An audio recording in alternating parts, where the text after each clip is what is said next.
Selamat pagi adik-adik. Hari ini kita akan mempelajari materi tentang prinsip dasar dan teknik pemeriksaan fisik.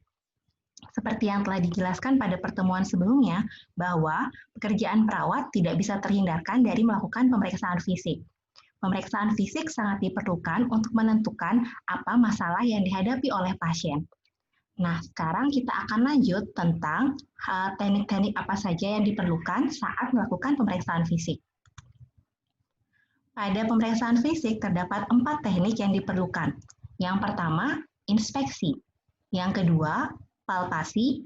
Yang ketiga, perkusi. Dan yang keempat adalah auskultasi. Keempat teknik ini sangat membantu saat seorang perawat melakukan pemeriksaan fisik. Sekarang kita akan bahas masing-masing dari teknik tersebut. Yang pertama, teknik inspeksi. Teknik ini merupakan teknik pemeriksaan fisik yang mengutamakan kemampuan pengamatan bentuk dan bagian tubuh dengan menggunakan mata untuk menentukan atau menemukan tanda-tanda yang tidak wajar pada permukaan tubuh. Jadi, pada teknik ini, perawat sangat mengandalkan kemampuan penglihatannya untuk mengamati bentuk dan juga bagian tubuh pasien dan menemukan hal-hal yang dianggap tidak normal pada tubuh pasien. Pemeriksaan ini dimulai ketika seorang perawat pertama kali bertemu dengan pasien. Umumnya di sini perawat akan melakukan general survey. Pada general survey, biasanya perawat akan mengamati bagaimana kondisi pasien secara umum, seperti jenis kelaminnya, kemudian kebersihan pasien, usia pasien, ekspresi wajah pasien, ataupun perilaku pasien. Pemeriksaan kemudian akan dilanjutkan ke inspeksi lokal yang berfokus pada suatu sistem tunggal ataupun bagian tubuh. Dan biasanya menggunakan alat-alat khusus seperti oftalmoskop, otoskop, spekulum, dan lain-lain. Alat-alat ini diperlukan jika seorang perawat perlu mengamati atau melakukan inspeksi pada bagian-bagian tubuh yang tidak bisa kita lihat secara kasat mata, sehingga memerlukan bantuan alat. Saat melakukan inspeksi, perawat perlu membandingkan hasil normal dan abnormal dari bagian tubuh yang satu dengan bagian tubuh yang lainnya. Seperti misalnya, ketika kita menginspeksi tangan bagian kiri, kita perlu bandingkan hasilnya dengan tangan bagian kanan. Atau jika kita anggap kedua bagian tangan pasien bermasalah, kita bisa bandingkan dengan bagian tubuh kita, di mana kita anggap tubuh kita atau tubuh perawat merupakan acuan normalnya. Ini merupakan contoh alat-alat yang tadi disebutkan dan dapat membantu perawat dalam melakukan inspeksi. Yang pertama, oftalmoskop. Alat ini dapat membantu perawat dalam mengecek keadaan atau bagian mata pasien. Yang kedua, ada otoskop. Alat ini dapat membantu perawat dalam mengecek keadaan dari liang atau lubang telinga pasien. Yang ketiga adalah spekulum hidung. Alat ini dapat membantu perawat untuk mengecek bagian dalam dari hidung pasien. Yang keempat, spekulum vagina. Ini dapat membantu perawat untuk mengecek bagian dalam dari keadaan liang vagina pasien. Pada teknik inspeksi, fokus dari pemeriksaan di setiap tubuhnya meliputi ukuran tubuh, warna, bentuk, posisi, kesimetrisan, adanya lesi atau luka, serta adanya penonjolan atau pembengkakan. Langkah-langkah yang perlu dilakukan atau diperhatikan saat melakukan teknik inspeksi diantaranya adalah kita perlu memperhatikan pencahayaan ruangan. Hal ini sangat penting untuk dilakukan atau diperhatikan karena seperti yang dibahas sebelumnya, teknik inspeksi ini sangat mengandalkan pada penglihatan. Jadi, jika cahaya kurang cukup, itu akan mengganggu proses pemeriksaan. Suhu ruangan, serta suasana ruangan. Suhu ruangan akan sangat mempengaruhi bagaimana hasilnya. Karena misalnya jika suhu ruangan terlalu dingin, maka pasien bisa saja akan gemetaran. Tapi bukan berarti kalau hal itu merupakan suatu yang abnormal. Itu merupakan suatu respon tubuh ketika suhu di lingkungannya terlalu dingin bagi dirinya. Sehingga kita juga perlu memperhatikan suhu ruangan tempat pemeriksaan. Serta perhatikan juga suasana ruangan. Ingatlah bahwa saat kita melakukan pemeriksaan, pastikan kita juga menjaga privasi pasien. Buka bagian yang akan diinspeksi. Perhatikan kesan pertama klien saat inspeksi dilakukan. Lalu, lakukan pemeriksaan secara sistematis. Bila perlu, pergunakan kaca pembesar atau alat lain yang dapat membantu proses pengamatan. Jadi alat-alatnya seperti yang disebutkan tadi, oftalmoskop, otoskop, spekulum, dan lain-lain. Jelaskan hasil pengamatan yang kalian temukan kepada pasien.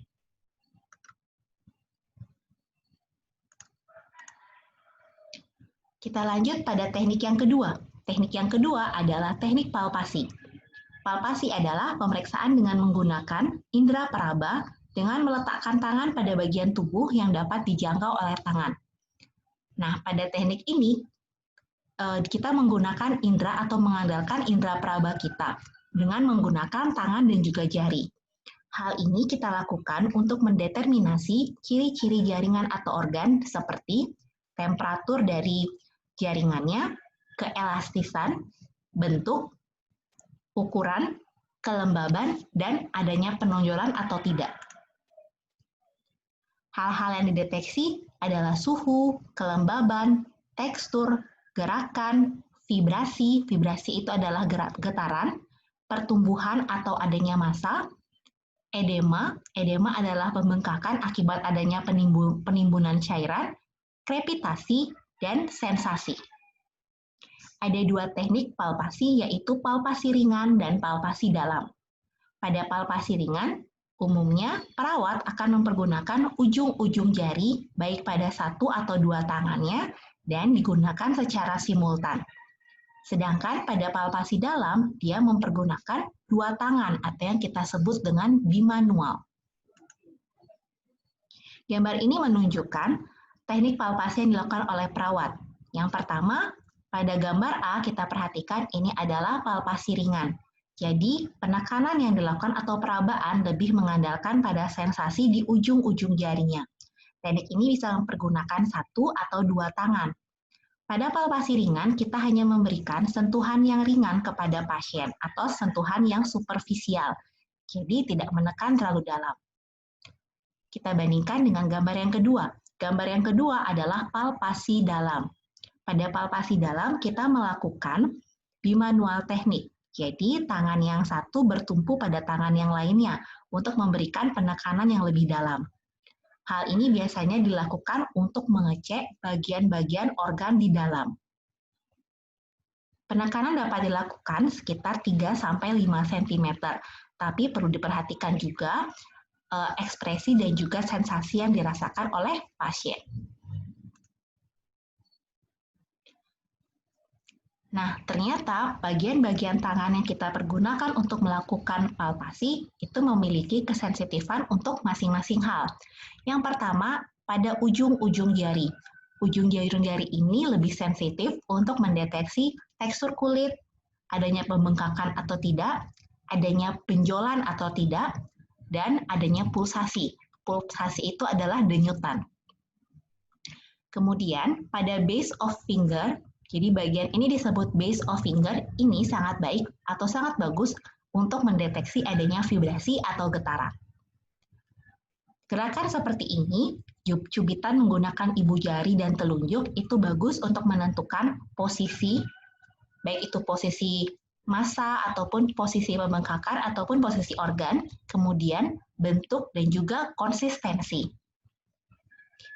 Dan yang terakhir adalah punggung tangan. Punggung tangan ini sensitif untuk mengetahui bagaimana temperatur dari suatu jaringan. Teknik palpasi. Jadi, pastikan area yang akan dipalpasi. Setelah kita pastikan area yang akan dipalpasi, cucilah tangan, jelaskan tujuan, lalu perlu diperhatikan juga, biasanya kita dapat melakukan gerakan menggosok telapak tangan untuk menghangatkan telapak tangan yang akan kita gunakan untuk melakukan palpasi. Hal ini untuk memberikan kenyamanan kepada pasien untuk mencegah tangan kita terlalu dingin saat bersentuhan dengan tubuh pasien.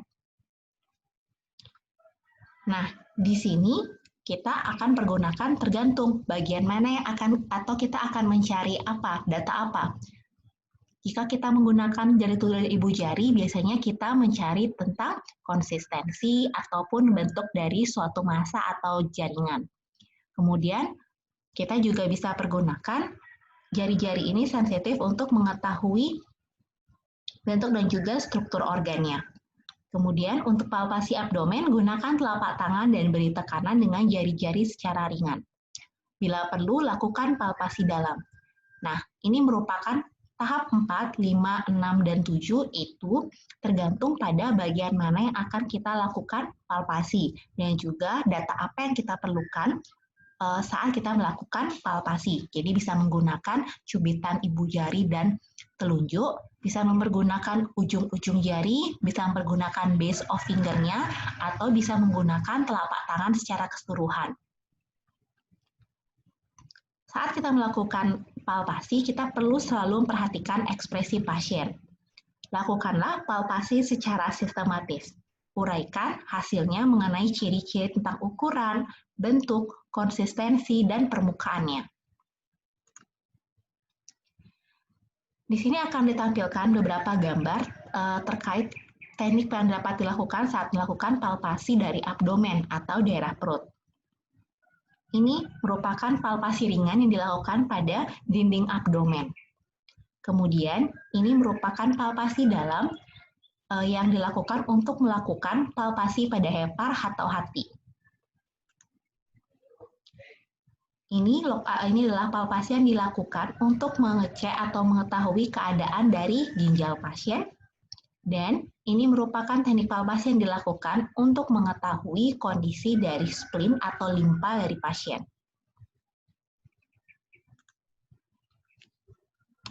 Kita lanjut pada teknik yang ketiga, teknik perkusi. Perkusi adalah pemeriksaan yang meliputi pengetukan dari permukaan tubuh untuk menghasilkan bunyi yang akan membantu penentuan densitas atau massa, lokasi, dan posisi struktur di bawahnya.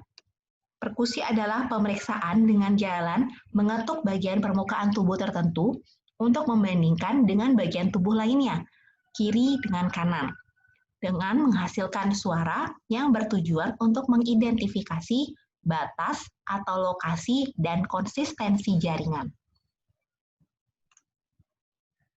Jadi, teknik perkusi ini memiliki beberapa tujuan. Yang pertama adalah menentukan, mohon maaf, jadi slide-nya saya kembalikan dulu ke yang sebelumnya.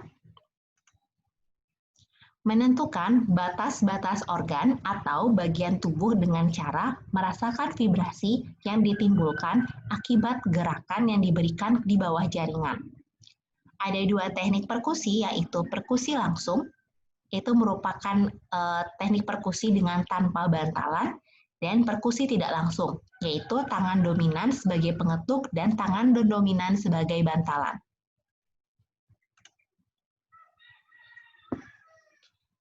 Ini adalah teknik yang diperlukan atau langkah-langkah yang diperlukan saat kita akan melakukan perkusi. Buka atau ekspos bagian tubuh yang akan dilakukan perkusi. Luruskan jari tengah tangan kiri, upayakan ujung-ujung jari yang lain tidak menyentuh permukaan. Lenturkan jari tengah tangan kanan dengan lengan bawah rileks. Pertahankan kelenturan tangan pada pergelangan tangan. Gerakkan pergelangan tangan dengan cepat, jelas, dan rileks, serta ketukkan ujung jari tengah kanan pada jari tengah tangan kiri. Hanya sebatas kuku. Setelahnya, angkat jari tengah tangan kanan untuk menghindari vibrasi teredam. Pertahankan gerakan pada pergelangan tangan, tidak pada jari, siku, ataupun pundak. Jadi di sini, tangan kiri atau tangan non-dominan itu digunakan sebagai bantalan, sedangkan tangan kanan atau tangan dominan digunakan sebagai pengetuk. Berikut akan ditampilkan gambar untuk mempermudah visualisasi dari teknik perkusi. Jadi di sini, tangan non-dominan Jadi pada gambar inilah tangan kiri digunakan sebagai bantalan, jadi jari tengah dari tangan kiri diletakkan menempel pada bagian tubuh yang akan dilakukan perkusi. Upayakan jari-jari yang lain dari tangan kiri tidak menempel pada bagian tersebut. Kemudian, tangan kanan, jari tengah tangan kanan digunakan untuk mengetuk jari tengah tangan kiri. Upayakan mengetuknya pada bagian batas kukunya. Jadi di bagian ini. Kemudian, lenturkan pergelangan tangan kanan saat melakukan ketukan. Saat dilakukan pengetukan, biasanya akan timbul suara akibat dari vibrasi organ yang berada di bawahnya. Ini beberapa bunyi yang dihasilkan. Ada resonan, ada hipersonan, ada timpani, dan juga ada dullness. Resonan dan hipersonan biasanya dihasilkan dari bagian-bagian yang berongga dan berisi udara. Jadi biasanya dia ditemukan pada bagian torak atau bagian paru. Timpani dia nyaring seperti suara drum. Itu biasanya dapat ditemukan sebagai hasil perkusi di bagian abdomen atau bagian perut. Yang terakhir, dullness itu merupakan suara yang ditimbulkan jika kita mengetuk suatu organ yang memiliki massa yang cukup padat. Contoh misalnya kita mengetuk pada bagian jantung, pada bagian hepar, itu dia akan menghasilkan suara dullness. Sekarang kita lanjut pada teknik yang terakhir, yaitu teknik auskultasi. Auskultasi adalah tindakan mendengarkan bunyi yang ditimbulkan oleh bermacam-macam organ dari jaringan tubuh. Auskultasi adalah pemeriksaan fisik yang dilakukan dengan cara mendengarkan suara yang dihasilkan oleh tubuh. Biasanya saat melakukan auskultasi kita mempergunakan alat bantu yang disebut dengan stetoskop. Hal-hal yang didengarkan antara lain adalah bunyi jantung, suara nafas, dan juga bising usus pasien.